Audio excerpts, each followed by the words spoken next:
दक्ष स्वाभिमानी तू स्वामिनी. नमस्कार. आदिशक्ती पर्व 6 आम्ही घेऊन आलो आहोत खास तुमच्यासाठी. दरवर्षी नवरात्रोत्सवामध्ये विविध क्षेत्रामध्ये आपल्या कर्तृत्वाची सुवर्ण मोहर उमटवणाऱ्या महिलांची मुलाखत आम्ही तुमच्यासाठी सादर करत असतो. आज नवरात्रीचा दुसरा दिवस आहे आणि आपल्या स्टुडिओमध्ये आलेले आहेत खास पाहुण्या. आपण त्यांची ओळख करून घेऊया. नमस्कार. नमस्कार. आपलं नाव? मी श्रावणी सुर्वे. श्रावणी, आज नवरात्रीचा दुसरा दिवस आहे.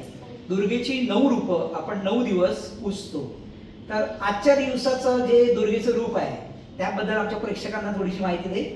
नवरात्रीच्या दुसऱ्या दिवशी ब्रह्मचारिणी दुर्गेचं रूप असतं. हां. ब्रह्मचारिणी ही विद्यार्थिनी होती.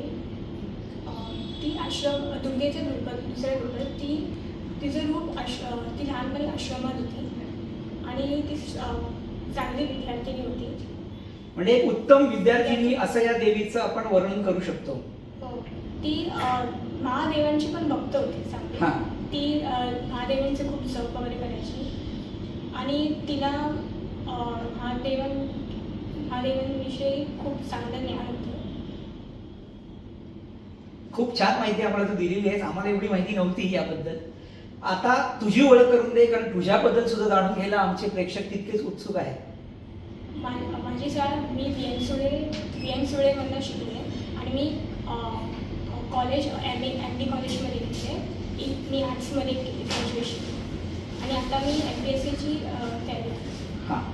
लहानपणी आपल्याला एक प्रश्न सगळेच विचारतात, म्हणजे काका मामा काकी मावशी जे आपल्या घरात येतात ते मोठेपणी तू कोण होणार असा प्रश्न विचारला जातो. तर तुलाही विचारला गेला असेल, त्याचं तू काय उत्तर द्यायचीस? लहानपणी तर आपण सगळेच कन्फ्युज आहे, पण आता मी ठरवलेलं आहे की मला लॉयर बनायचं.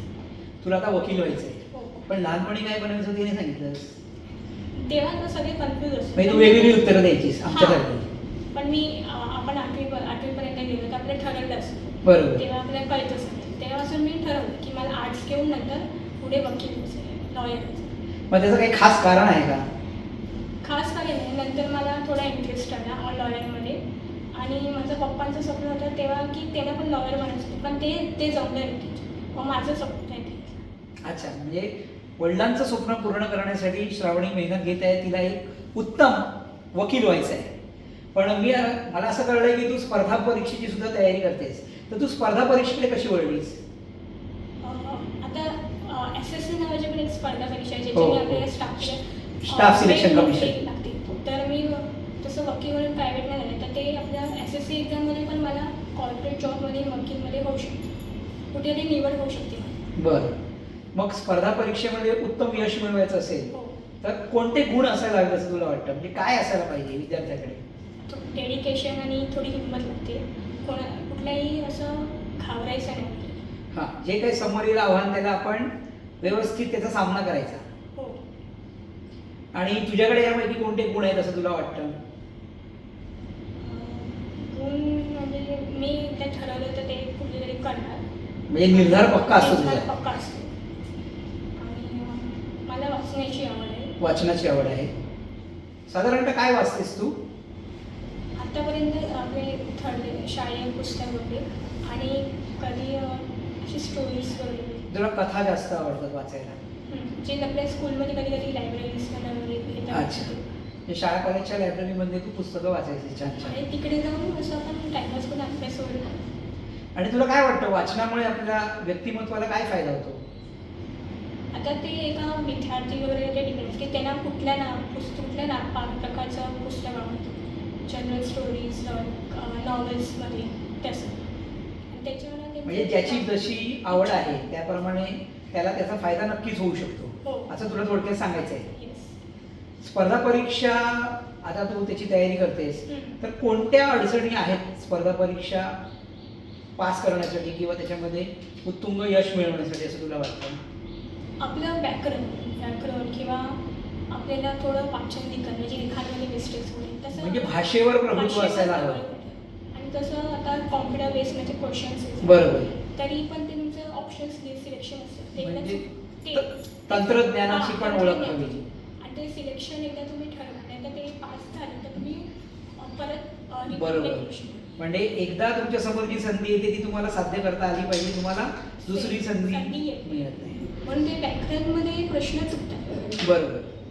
म्हणजे तू आता सांगितलंस की कुठे चूक होऊ शकते आणि ती कशी टाळायची. पण याच्या व्यतिरिक्त ज्यांना समजा स्पर्धा परीक्षेकडे आता वळायचं आहे, नवीन कोणाला यायचं आहे, तर तू त्यांना काय सांगू इच्छित? म्हणजे आता मी असं म्हणत नाही की काय संदेश देशील, तू काय सांगू इच्छितेस त्यांना?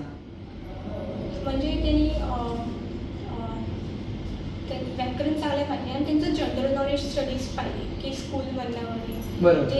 ते प्रश्न पण कशीही म्हणजे कुठलाही विषय कुठलाही घेऊ शकतो, जे म्हणजे आपण कल्पना पण करू पुढचं पाठ आणि मागचं सपाट असं असता कामा नये. हो. शाळेमध्ये आपण जे शिकलोय त्याचाही इथे पुरेपूर उपयोग होतो. ते कुठलेही प्रश्न विचार म्हणजे भूगोल, ज्ञान, बरोबर. इतिहास जे आपण असं विचारही करू शकतो. हां, तू आम्हाला सांगितलंस की तुला वाचनाची आवड आहे, पण त्या व्यतिरिक्त आणखीन कोणते छंद आहेत का तुझे?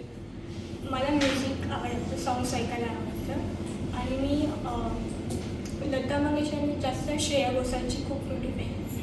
श्रेया घोषालचा व्हॉईस मला खूप. बरं. तुझ्या आयुष्यातली एखादी सुखद घटना, आनंदाचा क्षण असा जर कोणता असेल तर तो आमच्या प्रेक्षकांबरोबर तुला शेअर करायला आवडेल का? सुखद घटना म्हणजे जेव्हा मी ग्रॅज्युएट झाली तेव्हाच आम्ही एक सेलिब्रेशन करतो म्हणजे तुझ्या अजून ते लक्षात आहे, खूप मेहनत करून तू ग्रॅज्युएशन केल्यानंतर की एक आयुष्याचा टप्पा पार झाला, त्यामुळे तो आनंदाचा क्षण म्हणून तुझ्या मेंदूमध्ये तू जपून ठेवलेला आहेस, कोरून ठेवलेला आहेस. हो. तू आता सांगितलंस की तुला छान वकील व्हायचं आहे, त्याचबरोबर तू स्पर्धा परीक्षेची तयारी पण करत आहेस, तर आयुष्यात तू जे काही ठरवलेलं आहेस त्यासाठी तू मेहनत देखील घेत आहेस. तर लता मंगेशकरांच्या आवाजाने जशी जागतिक पातळीवरची उंची गाठलेली आहे तशी यशाची उंची तुला देखील लाभो या माझ्या आणि आमच्या प्रेक्षकांच्या तुला मनापासून शुभेच्छा. खूप खूप सदिच्छा. तू इथे आलीस, आमच्याबरोबर संवाद साधलास त्याबद्दल मनपूर्वक धन्यवाद. धन्यवाद.